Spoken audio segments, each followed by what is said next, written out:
Seramai 31 pendatang asing tanpa izin parti termasuk 3 wanita ditahan Jabatan Imigresen Malaysia JIM dalam eksekutif di sekitar Masjid Jami malam tadi. Pengarah JIM Kuala Lumpur Wan Muhammad Saufi Wan Yusof berkata, operasi bermula jam 7.20 malam itu membabitkan 25 pegawai yang menjalankan pemeriksaan rambang di kawasan sekitar stesen LRT serta lokasi tumpuan warga asing. Daripada 60 individu yang diperiksa, tangkapan tertinggi membabitkan warga Bangladesh seramai 11 orang, diikuti India 8, Pakistan 7, Indonesia 3 serta masing-masing seorang dari Sudan dan Filipina.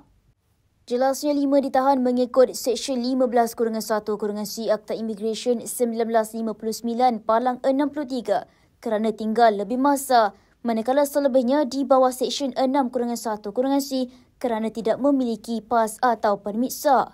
Kesemua yang ditahan dibawa ke depo imigresen untuk tindakan lanjut.